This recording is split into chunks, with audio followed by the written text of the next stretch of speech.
Hello, everyone. It's the Author Spotlight program again, and we are sponsored by yourauthorhub.com. And I'm your host, Cynthia Martin, an avid book reader and lover of books here on the Author Spotlight to talk to another author today. I'm real excited about having this author. We have our program and we have authors come on and we talk about their books and writing styles and their habits. And today we have a guest.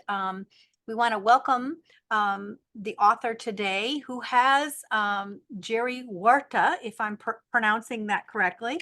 And the name of his book is Thy Kingdom Come, Reevaluating the Historicist, I can't speak today, interpretation of Revelation. So this sounds like this is going to be a really interesting deep dive. So welcome, Jerry, and to our program. And I'm real interested to find out about your book, about yourself, and about your book. So tell us about who you are and your book.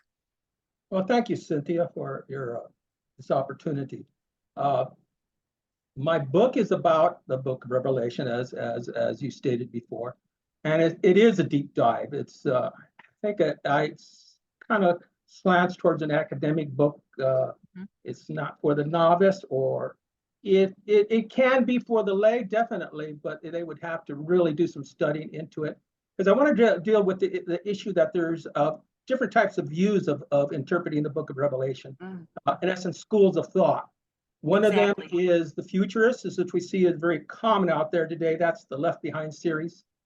The other one's the preterist, which believes that the book of Revelation is just strictly about the destruction of the temple in 70 AD. Yep. And the historicist is the one that I do believe the foundation is correct.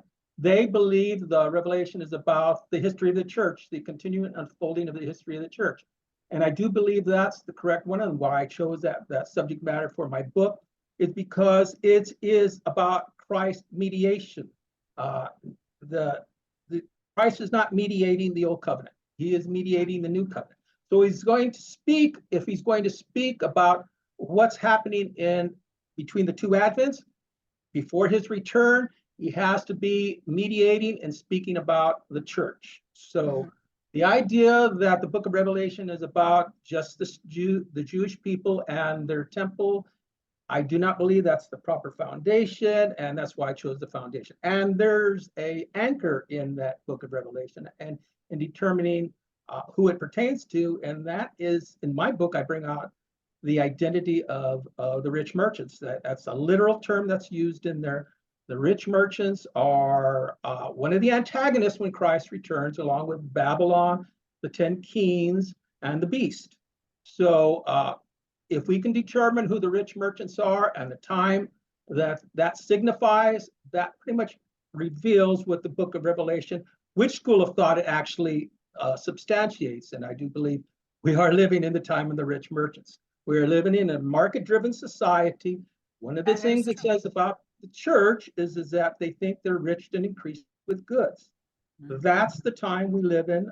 The church has become caught up with that market-driven society, and the way that most of them conduct their promotion of the church is through market principles. Trying to appeal to people for what they like, as opposed to what they can give to the church, how they can serve the church. It's all about how they can serve the individual.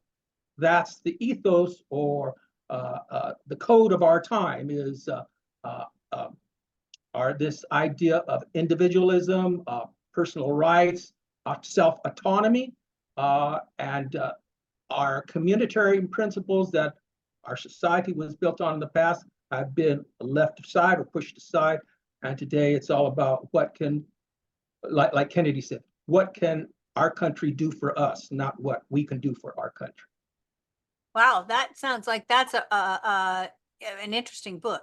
So I do have some questions, because I'm coming at this as a person who gets frustrated reading the book of Revelation. And so, because there's so many views out there, and one of my questions always is I will hear people, and I'm just going to speak general, that will present what they believe to be true. And I'll say, but it doesn't say that. And so they put a lot of opinion in with what they believe it to say. So I get real frustrated because I like to just read the book from what it says and go from there rather than putting in all these other views that have been around for, a long time, but I can't see how they're substantiated. So I want to back up for for a little bit and ask some questions about as you said, it's a pretty big, it's a deep dive. Obviously, I can tell that that's what it is. So you're not coming at it saying like all the different views of pre-trib, mid-trib, and post-trib rapture. You're talking about the whole book. Am I right? Absolutely. It doesn't just, Okay. it's not just about the end times, because if it's dealing with take for instance, this is why I'm saying this is the anchor. If it's dealing with the rich merchants, we've been in the time of the rich merchants now for almost 200 years. Now, one of the things it says about the rich merchants is what made them successful is this relationship they have with Babylon. It makes, in essence, Babylon is one of the figures that enriches them. Yeah. Okay. So if we're dealing now with some 200 years of the rise of the rich merchants, modern times, then the history of Babylon also coincides with that. So who's Babylon? Yeah. Okay. Okay. And then if it even acknowledging that Babylon has a history, we're not talking about the idea that it's about just the future and the end times. We're talking about this historicist point of view that it is the unfolding of the church of the history between the two advents. Okay, I understand a little bit better. Thank you for making that clarification. So, you come from this, obviously. Are you been in the ministry? Are you an educator in the Bible, or just years of study? Where does all this ability to do this deep dive come from? Well, yeah, it's mostly years of study and research and a desire. Um, of course, I've had some uh, experience as an elder in a church uh, and teaching people. I would go out and teach people, but a lot of the experience came from my interplay between the forums, the Christian forums, for years upon years through the internet. That's a great tool. You can debate these issues with individuals that come from all sorts of different points of view, main schools at least. And this is how I gained understanding. And after the years of the development in these debates, I came to some conclusions that are based on the historicist point of view. But I do believe, because we're getting, the historicist point of view started with the rise of Protestantism, the 1500s, okay?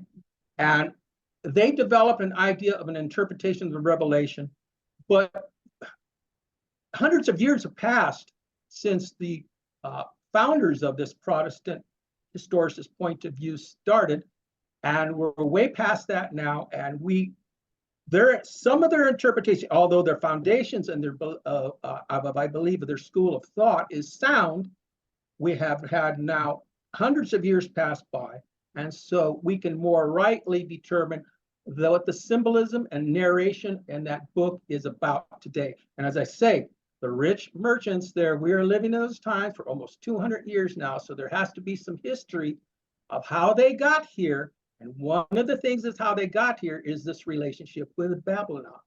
If we investigate that, we can determine who Babylon is. So I obviously I'm sure we've talked about and said already that this is a deep dive into that subject. So someone such as myself who has a bit of biblical knowledge, would that be a book that I would be able to understand? I mean, is it at that place, or does it need to be someone who's a historian or someone who is deeply versed in doctrine? Well, yeah, anybody can read it, and then it's a question of how much they have had experience and knowledge of the subject matter. The quicker they'll understand it. Someone who doesn't, they would have to delve deep into it. And to prove what I say, check out what the history I bring, the authors that I cite or quote. Is that what they really what intended to say? Does that back up my message? So yeah, anybody can jump in. It's easier for some, or some they're going to have to do a little bit more study. Yeah. So when you started talking about can't even talk today, Protestantism, there we go, I'll split all over it. But anyway, you were talking about what I might call founding fathers, or back when Protestant began. You talked about that's when it began. So who were the people that began that at that time? Well, Martin Luther, Right. he wrote about his interpretation of the little horn in Daniel, which a lot of people see as the beast in one of the beasts in Revelation. So his ideas created a school of thought which is called historicism. That's Okay. what I'm referring back to. Okay. His understanding and interpretation of the Daniel in particular, the little horn. He didn't touch too much with Revelation, but he did expound upon who that figure was that we're going to be dealing with in history, and determine that once again, that's historical. That's something that Right. isn't in the past. It is in an extreme past, or isn't in the extreme future. He brought forth that the little horn had already risen in his time, prior to his time. Mhm. So that's the school of thought that has started with Protestantism. Okay. It's gone. It has lost credibility today from this rise of the preterist movement and the futurist movement. The futurist movement being the Left Behind series, and because it's become more popular, I do believe it's because it kind of like soothes itching ears and it tells people what they want to hear. The historicist message is a hard one to take, because it's talking about the church, and it's the church's failures, which the New Testament warns us about, that there's going to be a great falling away and apostasy at the end time. People don't want to hear that, but that's what we were warned about, and that's what I do believe the historicist position can more intelligently speak to. I agree. I think that there are some things that people would rather not know, or rather not entertain. My husband and I have had this discussion often about rapture, and I said, well, and I don't mean to be disrespectful of anybody's beliefs at this point. What I'm saying though is that's really makes it kind of nice if we just get raptured out and we don't have to deal with it. And so when my husband goes out to speak, we run into that a lot, and they will say things like, well, I'm going to be raptured out of here, so it doesn't really matter. And I thought, well, that's interesting. It's almost an escapism. I don't have to deal with this because that's going to take care of that. So I'm not arguing either way, other than that has happened to me in conversation, and has happened to my husband when he's out speaking about this kind of a topic. Not specifically, where you're coming from, but he speaks on the book of Revelation. So it's based on a historical premise, is what I'm understanding.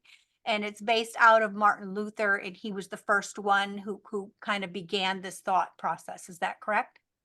Well, yeah, he's the first one that actually brought it forth into a time in which the Protestants were rising. Right. And the reason why they broke away from the Roman Church was because of the corruption in the church, and the idea that certain prophecies were being fulfilled, and particularly that one about Daniel. And one of the things about this historicist, like I say, it doesn't give credence to this idea of a post-tribulational rapture, because it's talking about, as I said, Christ's mediation is about the church. It's not about the Jewish people under the old covenant. That's what the rapture has to entail, or has to include in their beliefs, is that God isn't so much working with the church as he is going to be working with the Jews just prior to his return. And it's going to be all things eyes, and everything's going to be focused on the rebuilding of the temple, so on and so forth. That's why the church will be raptured out, because it's not going to go through those tribulations. But that's because they're thinking about two types of people. the Christians and the Jews, and God works differently with them, and he doesn't. Christ is mediating the new covenant, and there's neither Jew nor Greek in that new covenant. He doesn't work Well, special. exactly. He doesn't work with the Jews specifically, and he doesn't work with the Gentiles specifically. He works with both of them together. That puts the kibosh on the idea that God's going to come back before Christ, or after Christ comes back, he's going to work with the Jews again. That's two different covenants they're talking about there. There's only one covenant that Christ mediates, and that's the new covenant. Interesting. Well, that would be definitely an interesting read. I'm teaching out of the book of Romans, and there's the part where Paul talks kind of specifically to a Gentile and then also to a Jew, but then he really says that there's really no we have the same responsibilities, whether we're Jewish or whether we're Gentile. And so I get that. And I also understand the scripture. I love that you brought that out, that there's no, Jew or Gentile. There's no male or female. It's just that we are. So I appreciate that. So, Jerry, tell me, is this your first book? Is this your first experience as being an author? Yes, it is the first experience. Like I said, I've done a lot of writing for dozens of years on the forums of internet. So I have writing. I have a blog. But yeah, it's my first book, and actually, I'm on my way to my second here, which will give put a little bit more meat and bones on the first one. So yeah, but it is my first book. Mm-hmm.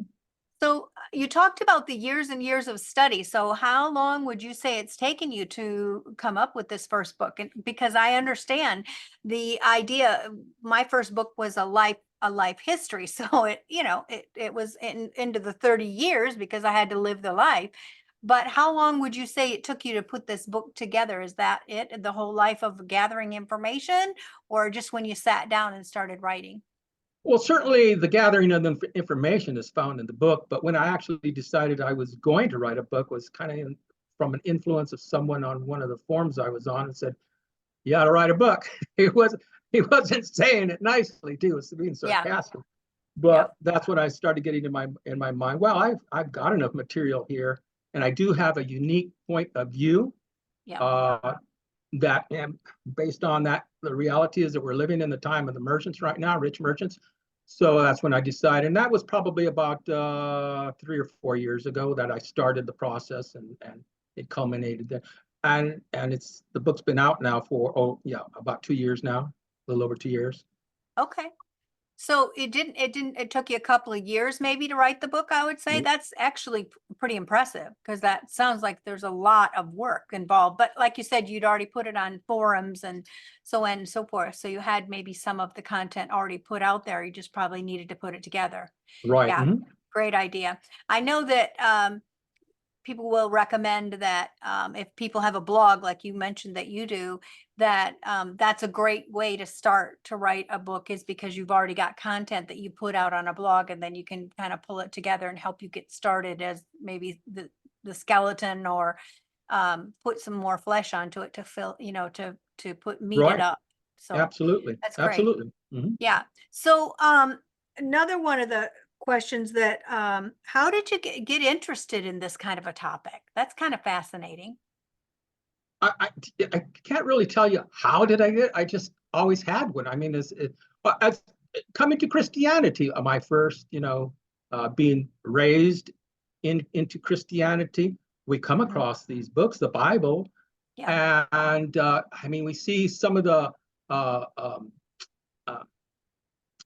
aspects or nuances of the book, even in literature out there. The Four Horsemen of the Apocalypse are always, they're always in the limelight of even Hollywood. The Pale Horse Rider, so on and so forth. So there's curiosity out in the world out there. It's not just for Christians. The unbeliever is caught up in the fascination of these symbols and this book also. Yeah, oh, exactly. I wonder also when I see things in movies and even sadly true, but in fantasy and all that, if they didn't just get some of their information from the Bible, these dragons and these, all these winged and faced creatures and all that, I mean, you can't get more interesting than reading the Bible. That's for sure. Certainly not a boring book. That's for sure. Mhm. So, are you a full-time writer, or do you do something else? What is your writing process like? Yeah, unfortunately, I'm not a full-time writer. I would sure like to get to that point, but right now, I'm still working. I'm an electronic technician, um, making a living just like everybody else, out Yeah. there trying to wave off inflation. Which is a big thing right now. I Yeah. totally get it. Mhm. So we've talked about the theme of your book, and basically the message of your book would be what? Is that this is the correct way to interpret, or what would be the message of your book? Well, yeah, it would be that I'm trying to relate and to shore up what is the proper foundation to looking at the book and understanding the book. In essence, the rules that we should use to understand the book. Um, the message, though, is about certainly about uh, who are we going to be counted with in the end time. I mean, as Christians, and that's who I'm talking to, Christians, do we Mhm. want to be doing God's work and to be his servants in these final events as we're drawing close to his return? And that's basically what I'm trying to end up with, is to make show what the book, how the book can help us make that distinction between doing his will and being those servants, and being caught up in this apostasy today, because that's should be very important to Christians. You don't want to be caught up in that apostasy, because then you will experience the wrath of God. That's what the book Yeah. warns you against. I hear where I think I hear where you're going. But let's back up a little bit and say, explain a little bit, maybe, what you mean by to stay out of the apostasy. So, give me an example of what you mean about that.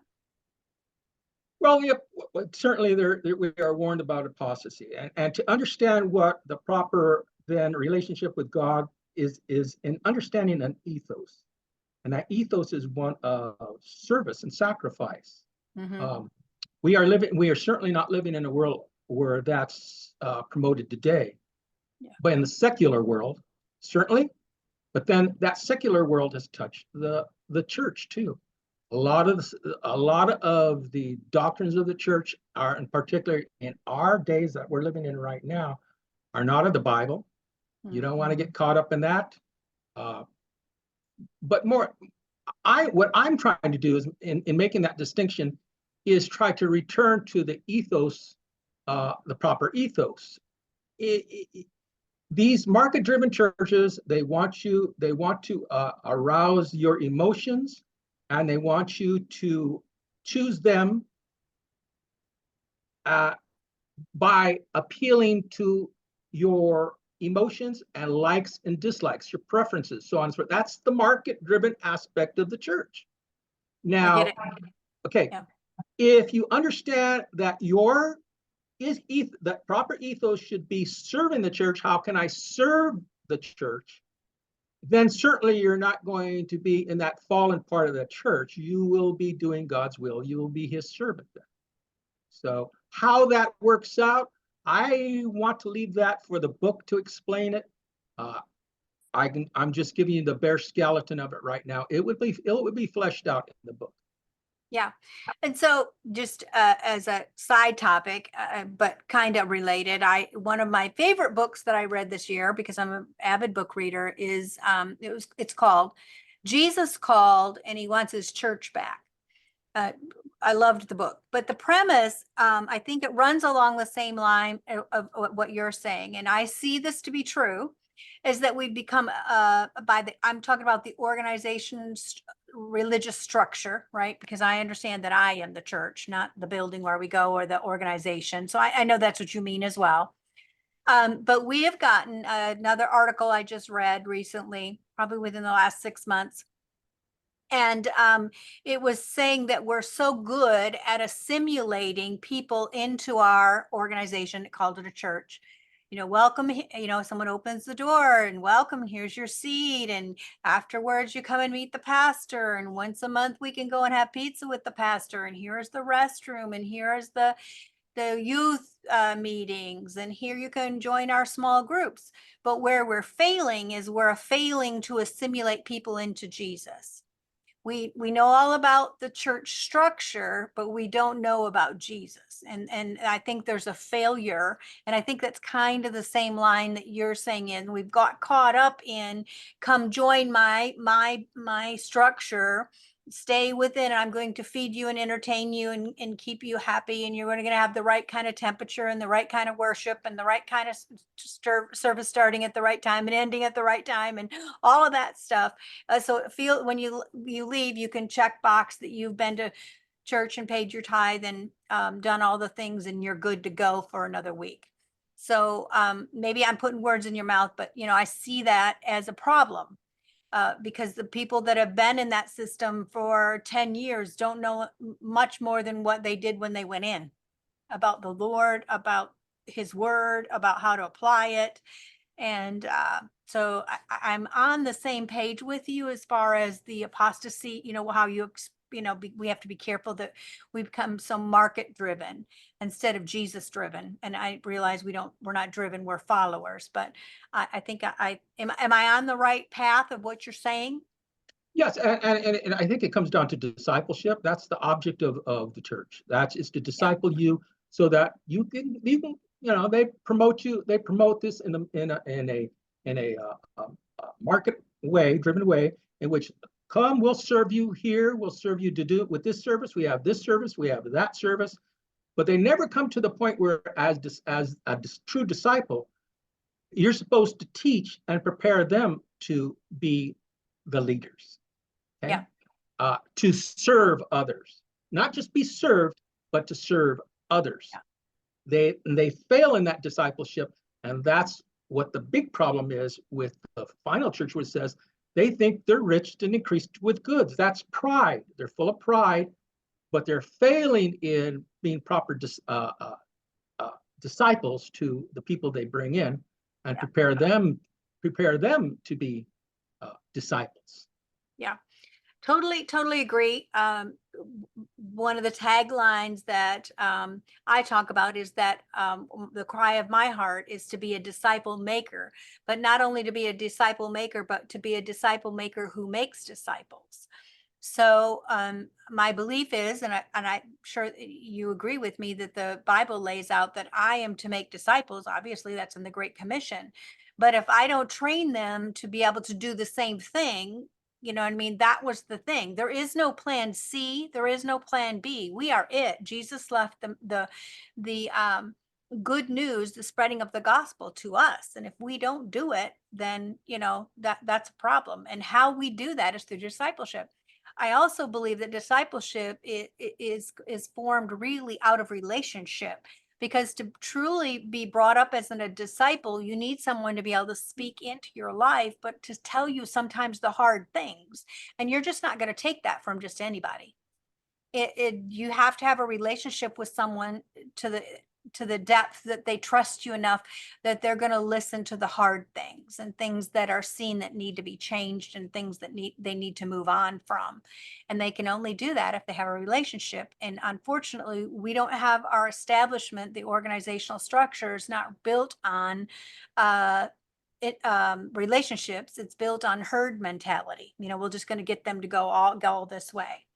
And so that's my belief, but that's what I think is one of the things that we're struggling with in the organization church. And I don't, I'm not trying to shoot what we got going, because I know it's hard to pastor. It really is.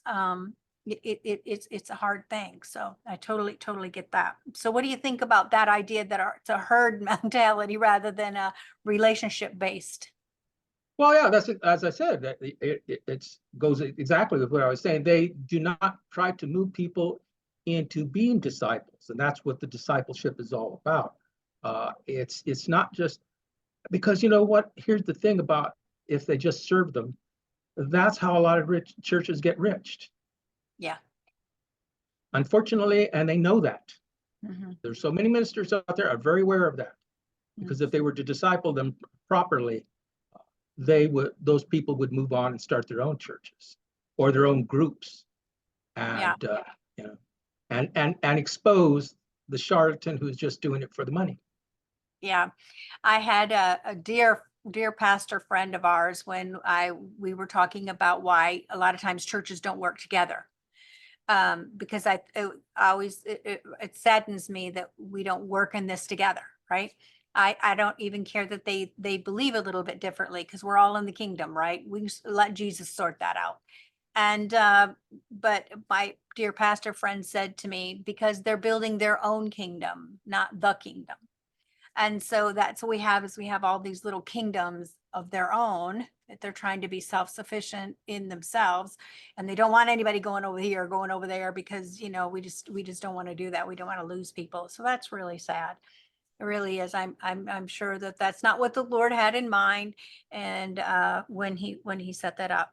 So talk a little bit about forums. You said that you spoke on, you have quite a few forums that you've interacted on. Are we talking like Reddit? What kind of forums are you on? It's just the Christian forums, and they change over the years. Some of them go by the way, and then others pop up. I've Right. been on the Christian forums for about 50 years. About 50 Wow. years. Yeah.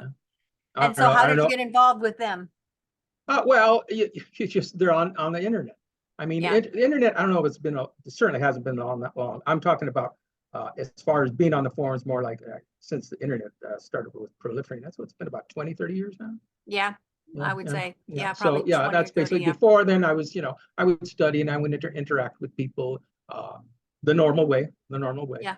uh, walking down the street. But yeah, the forums I've been on, and the issues pop up constantly on there, on these different points of view of seeing this of scripture and prophecy, scripture in general. That study the end times is called eschatology. That's what I'm more interested in, because that's what my book's about. And there's a lot of debate in the points of view of how the book of Revelation is to be interpreted, understood. Yeah. And it's in those debates of how it's to be understood.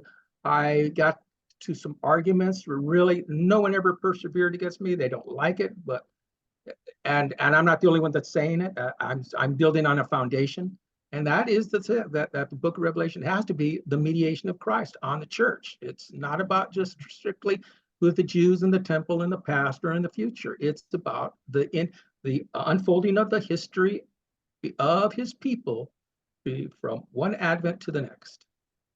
Hmm. Just fascinating, totally fascinating. I have a little bit of information here that was shared with me before you came on the podcast. So I'm going to go ahead and read that for the folks out there. And I do want to say that this book is available on Amazon. So let me just read this here, and then I'll ask you a couple more questions here. The information I got was, "Thy kingdom come" conveys what was prophesied about Christianity, focusing specifically on Protestantism.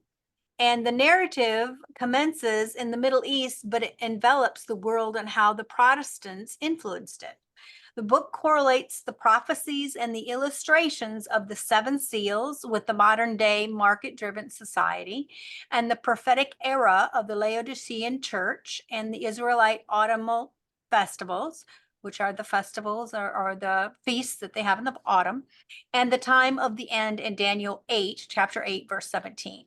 I think that's from what we've talked about so far. That's a really good summary or introduction to what the book is about. So I noticed we've already talked about the market-driven society, and you correlate those to the seven seals. Is that correct? Yes, I do. I do believe the four horsemen of the apocalypse can be defined by looking back in the Old Testament and using that symbolism to give you some information to determine how they are supposed to be looked at and what they represent and the time in which they ride forward. The four horsemen of the apocalypse are actually what the locusts are called in the book of Joel. And the locusts are a judgment upon his people for their disobedience, their apostasy. So the four horsemen, when taken with all those parameters like the ceremonial law and the Old Testament, what they wrote about the locust and judgment. That happens at the time of the apostasy, and that apostasy is really the essence of the Laodicean church. They think they're reached and increased with goods. So judgment time kind of correlates with our modern times, and those trials and judgments are take for instance like the rider of the red horse. It signifies war, blood. There are in essence, what I'm saying is that the wars that we've had, 2 world wars, are what was intended, what that red horse represented. He will take peace from the earth during these times, modern times, because we do become a market-driven church in apostasy, and he sends these trials upon us, these wars. The black horse is the scale of the economic upheavals. That black rider represents the economic upheavals. And of course, the pale horse rider is death. We've had more deaths in these modern centuries, the 20th centuries, that we have ever had prior to any event in history. So these things are being fulfilled. We just can't see them because that's what often the book tells us too. Most of the time, his people don't know the time of their judgment and that he is judging them. And that's what I bring to in my book. Yeah, I get that. I understand that. So I think I'm getting a better view. I mean, a clearer view. So instead of by the historical, these things that you're not saying that the horses we're waiting for the horses to be released. You're saying that they have been released. Absolutely. And history is showing them having already had been released. Right. And so is this a continuous cycle that they just keep getting released, or is it a one-time release, or how do you address that? The relief causes hardship for his people. It's for some time. I do believe we've been feeling the effects of them riding forth. Like I say, the economic injustices started pretty much with the rise of trade and commerce. I mean, the really profound ones and the most ones extensive. We've had worldwide depressions. We've had worldwide hunger as a result of that. All sorts of economic upheavals all over the world with because of market-driven principles, not because of natural disasters and so on and so forth. These things, we're dealing with them, and we don't understand. There are punishments on us for the condition of the church. It was Protestantism, ironically, that secularized society. With the rise of Protestantism, they destroyed the there was some right things about it, destroyed the relationship of the marriage between state and religion. That was brought about by Protestantism, and there was some good things to derive from that. Otherwise, it wouldn't have happened. Of course, people accepted it, but they didn't understand the long-term ramifications of secularizing society would be just as bad as the oppression dealt with by the Roman Church when they had the marriage of church and state. A lot of depredations, murders, and so on, burning at the stake at the hands of, the past system of marriage of church and state. Now, Protestantism ended that and secularized society. Unfortunately, there's good things about that happened, but now we're reaping the whirlwind also, the results of that also. Yeah. And that's what I'm saying. Those things that have happened because of the rise of Protestantism were wars, or commerce and trade, and dealing with secular issues, the rise of the nations, their more powerful states, all these things.